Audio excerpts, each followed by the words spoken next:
Hi, Mark Middleton. Welcome back to the next chapter. We all spend about a dozen years or more in school being taught lessons in how to succeed in life.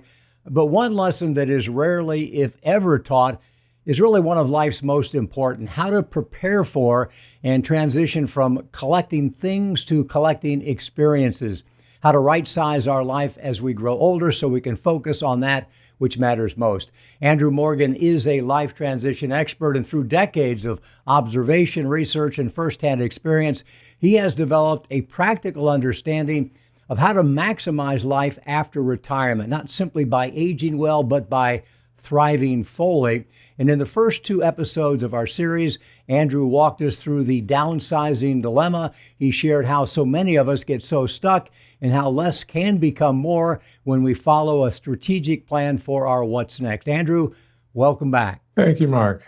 You've helped us understand the importance of being proactive, of preparing for this major life transition before a setback of some kind forces us to make hasty and uncomfortable decisions that we quickly regret. So give us a roadmap. Where do we begin? What's the very first thing that somebody should do? Well, let me share something that's had a huge impact on my life. And I'm a person who believes that the idea or the process rather of right sizing it's something that we should all be doing as we go through life in general. So in other words, this is not just something that applies to someone who's in their 60s, 70s, or 80s, or 90s even, but this is a process that we should be using to make sure that our life is giving us what we wanted to give us. The greatest mentor I never met, but my greatest mentor, I never met her, but you may recall the story of Doris Haddock, Granny D. I learned something from her that just really blew my mind, and it's very relevant to how to make anything easier. She's a person who was very passionate about a particular cause. And to bring attention to that cause, she literally walked across the country. When she started her walk, she was 88 years old.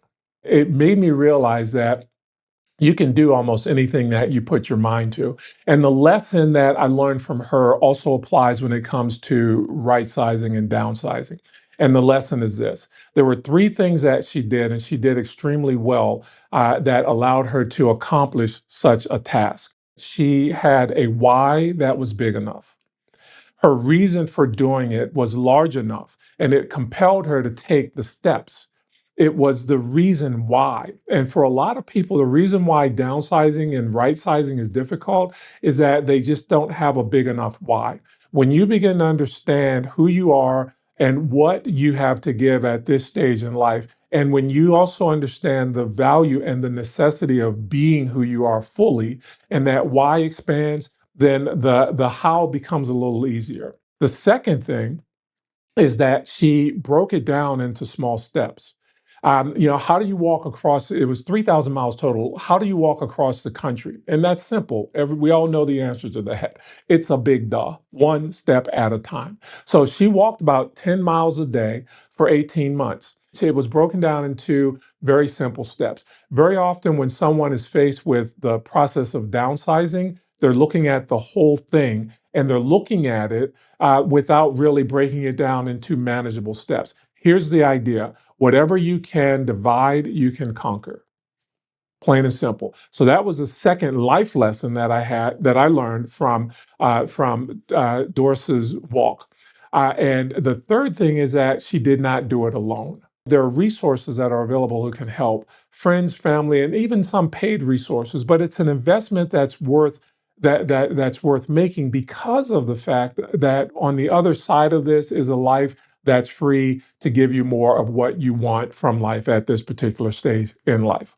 So don't go at it alone. Three things. Number one, as I said, make sure that your why is big enough. With a big why, the how you figure out. You have to know what you're moving to and what you're going to gain before you'll actually even want to take the steps to do it. The second thing is break it down into manageable steps. It's not the end of the world, and it's not a walk across the country. It's just getting rid of or reassigning stuff that you've accumulated to a new home, a new place, a new person, or whatever it might be. And then the last thing, as I said, is be prepared to not do it alone. There are a number of resources that are out there. And that's one of the things that I think we do extremely well with when we're working with folks who are considering a move into one of our communities, is just kind of providing the support and the resources to make the move easier. And those are the life lessons that I learned from Doris Haddock, affectionately known as Granny D. All right, let's take one more trip to a Westminster community and hear what some of the residents there have to say about when's the best time to get started. Did they begin this process of right-sizing and downsizing too soon? Did they wait too late? Let's hear from the residents themselves. What's the biggest misconception that people have about making this transition? The biggest misconception, I would think, would be that it's overwhelming and I can't tackle it right now. I downsized and I found it to be exhilarating and empowering. I didn't need to be tied to chairs and crystal and things like that. I just found it to be empowering to hang on to the things that are meaningful and get rid of the rest. Moving here was probably the easiest thing I've done because they helped me. Westminster will help you with the planning and the move. It was a big help to me with even sketching out where my furniture would go, and it was amazing. They took pictures of my china cabinet, and my china cabinet looked exactly the way I had it, and my shoes were all lined up in the closet, and it was like the reveal on HGTV when I walked in at the end of the day. I mean, it was so easy. It was the easiest of many, many, many moves that I had done in many, many years. Have you had any regrets at all since you've moved? None. None at all. Been here 8 years. It'll be 9 years in September. I think that being in a big community like this feels like family, and I think that's worth a lot. I feel like I've made the right decision to be here, and they've helped me plan the future. If you have in the back of your mind the end goal to move to a community where you fit in and are part of a family and can have your family come and visit, this is the time to do it. Don't wait, just do it. You've given us a great roadmap, Andrew. Become GPS for us, if you will, and drill down a little bit, because now we know our why. We're ready to take a first step. How do we decide what to keep and what to let go of, especially sentimental items? I know that's a big challenge that keeps many people from taking that first step. Yeah, it starts with knowing where you're going, meaning, and I don't mean that in a metaphorical way, I mean literally. So what space am I moving into? And so you need a floor plan of some sort to determine what you can actually bring and what will fit in that new space. You're basically looking at your stuff and you're determining, are you going to bring it, or are you going to donate it or give it away, or is it something that will actually end up in the dump? And so that process allows you to determine what you're going to bring, and it forces you to consider what you're going to do with the other things that you're not going to bring. And it's the easiest way, because to do it in reverse is now you're trying to find a place for everything, when you need to start by knowing what's coming, and then you can begin to kind of detach yourself from the things that you're not bringing. So that process it can be a little shocking, but start with friends and family in terms of donating things to them. I do recommend an estate sale. Again, based on what you're finding a new home for. An estate sale does a couple of things for you. One is an estate sale company will actually assess the market value of your things. And the process will leave you with the things that you simply need to donate, because they're not things that you can sell. But again, remember what it said in the other episode, is that when it comes to your stuff, no one is more qualified to determine or to decide what goes and what stays. You are the steward of those things, and you are the person who can make the best decision in terms of what's next in their next chapter. And I know, Andrew, you've told us throughout this series that you believe we all should be at all times kind of considering what we have, and do we use it? Does it bring value to our life? Does it control us in any way? And do we want to get rid of it? But in terms of making this transition at this stage of life, when should we start? I mean, what's too soon? What's too late? Is there an ideal time? And how do we know when that is? It's more of an evaluation of your lifestyle. And it really comes down to how much joy are you experiencing right now. And so, when do you start? As I said, it's really, for me, it's a constant process. I'm always evaluating what a thing is doing or what it's giving me. And I'm always prepared to put down something that's not providing or really enabling joy and fulfillment in my life. I can't tell you, Mark, how many times I talk to a family and the adult child is sitting there going, yeah, I get this, and it's really about a practice, because once you practice that, it becomes less difficult when you reach a time when you don't have as much time and energy as you once had. So I say ask the question now. Am I getting everything that I want from life? And if I'm not, just then look at the stuff that you have and then ask yourself, is this the reason why I'm not getting everything that I want from life? Am I waking up on point, on purpose, and on fire? And am I going to bed with that big, silly, stupid grin on my face saying, what a day I just had? If that's not happening, start looking. Andrew, you are doing, the Lord's work here, helping people, right size and move into a community, because as we say often, community is immunity. Maybe take this out of the context of right sizing or downsizing altogether. You're a guy who has worked with and learned from older adults, Granny D and others for many, many years.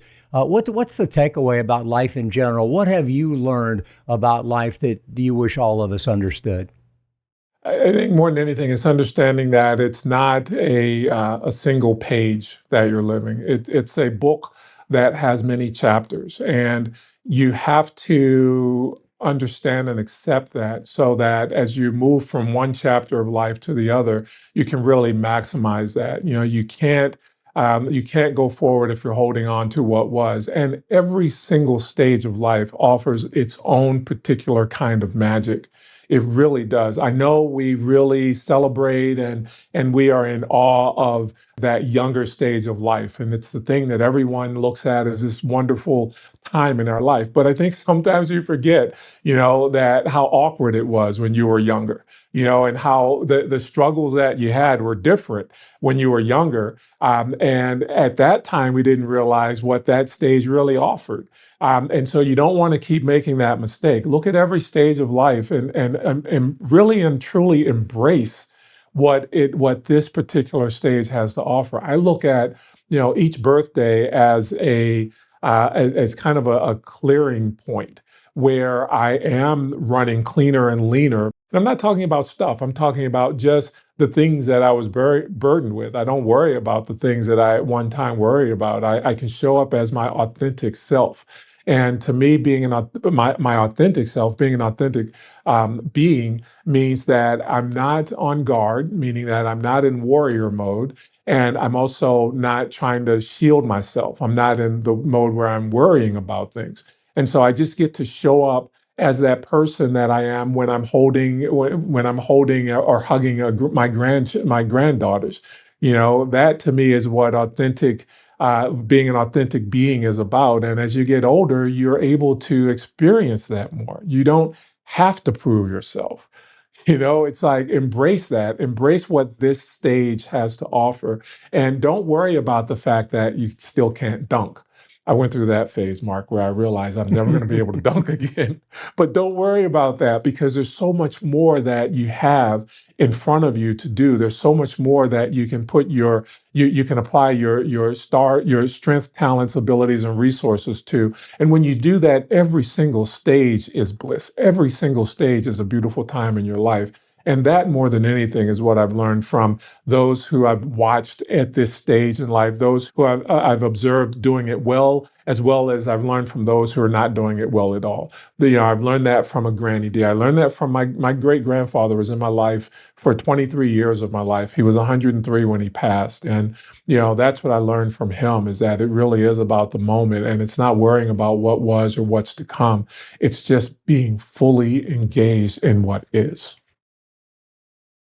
Man, I love every little bit about that, Andrew. And even though you can no longer dunk, I'd be willing to bet you can still hit a three. I don't know. And have you seen how thick these things are now, man? That's what life is all about, folks. You adapt and you accommodate. And a big part of adapting and accommodating is preparing for the next chapter before something just happens to you and you have to make a quick choice before you're ready for it. The sooner you begin, the more you will get out of it, the more you'll get out of life. Andrew Morgan, thank you so much. And folks, if you missed the first two parts of this three-part series called The Next Chapter, just go to westminstercommunitiesfl.org/downsizing. You can listen to all of them there. You can learn more about Andrew. You can learn more about Westminster Communities, and you can learn more about how to make your next chapter everything that it can be. Andrew, thank you so much. We appreciate it. Appreciate you. Thank you so much.